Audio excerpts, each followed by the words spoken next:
at this stage, we're 4 to 5 months away from Gamescom when we're intending to release Kel'Thuzad.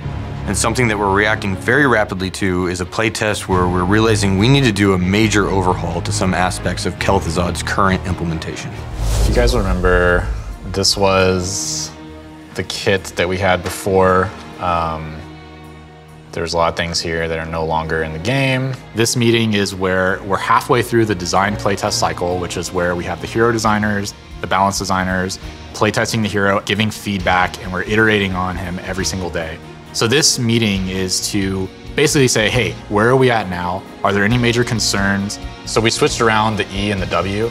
So right now the W is what Frostshard used to be. It's now been renamed to Frost Nova. Fits the whole Lich fantasy and things like that. So it's really, really good that I don't polish the animations off to a fine tee very early in production, because the design can change so radically all the way to the end. And so I don't even look at the talents until the abilities are locked in, and then I move forwards with the rest. So we've been iterating heavily on the base kit. We've discovered a lot of problems with what the initial pitch was, and we've been trying to work through those. In the process, we've pretty much changed every ability, and we've completely removed almost everything that was part of his trait from the first design pitch.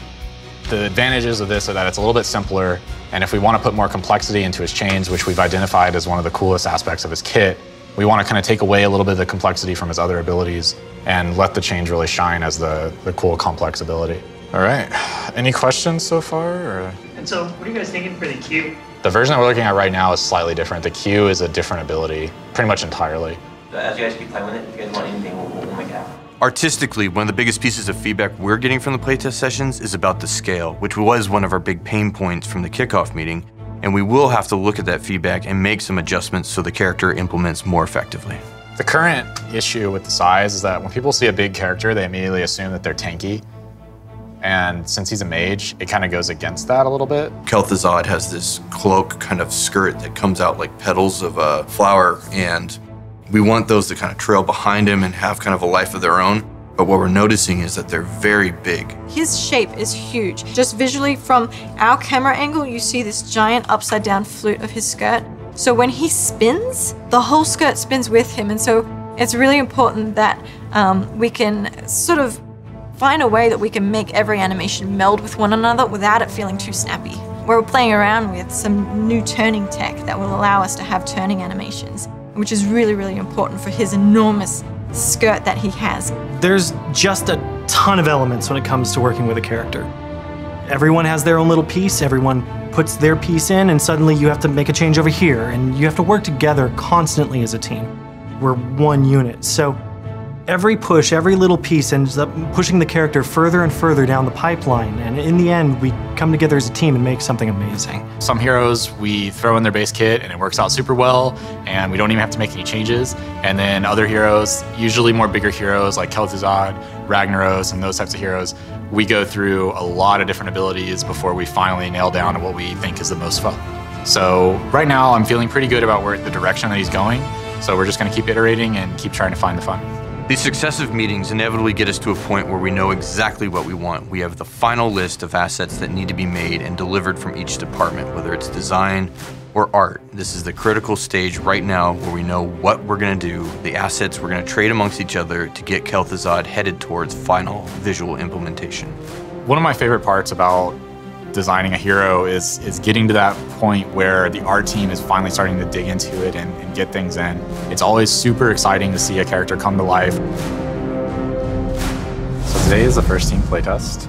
This is the moment where the entire dev team gets a chance to try out the new hero and give their feedback as to how they feel the kit is, how they feel the fantasy, and what they think of the hero as a whole. People were talking a lot of crap right before the game started.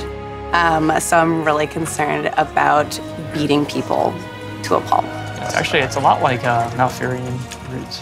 We should do like unique sounds for that or something. Playtesting is extremely important. It's the primary way that the designers get feedback on their content, and it's the primary way that we make changes before whatever we're working on goes out to the public. The playtesting is really important because it's a wider variety of different player styles and player skill levels, even just across our own team. So giving that feedback to the designers, generally pointing out things they probably haven't seen before. My favorite thing is to pore over all the feedback that everyone gives. And there's been a lot of positive feedback on how fun Kel'Thuzad is to play at the moment. So I feel like we're starting to get in a really, really good, comfortable position, particularly with his combos. As these playtest sessions become broader and broader play groups, we are starting to have a much clearer understanding of how accurately we have prepared and planned to release Kel'Thuzad. This is when we're getting even more feedback on did we make the right decisions in the concept meeting, in the implementation meeting, were we on the right track in the design playtest? All of that stuff is either being affirmed or maybe we were on the wrong track. That's what playtesting is discovering right now. Kel'Thuzad's important to me because I've played him in Warcraft 3, and I want to hit that Lich fantasy really hard. I want to freeze people, I wanted him to feel like an undead, super powerful, just laying waste to everybody. You want to make sure you're really giving players the chance to become that hero and feel like they're really powerful and able to take on that role. I'm absolutely stoked about Kel'Thuzad's kit. I can't wait to jump onto the live server and get into some real games with my friends and other real players and see how he plays.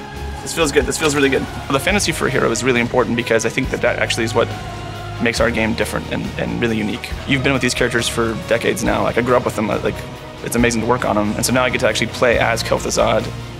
Whoa. Okay, rip. I'll see you guys later. Throw some B-steps. All right. This group of developers, this is the first time that they've been able to see or interact with Kel'Thuzad from a developmental point of view in 14 years. The last time we had a chance to work on him was in Warcraft 3, and everybody's very, very excited on this opportunity to bring him back in a big way and into the Nexus. Right now, I'm feeling really confident just overall with where we landed on the kit. We went through a lot of struggles to get it to where it is. From the first pitch, it was wildly different than it ended up now. Now it's in a much better state. It feels much more cohesive and fun to play with. And I'm really looking forward to seeing how the talents are going to make it all better.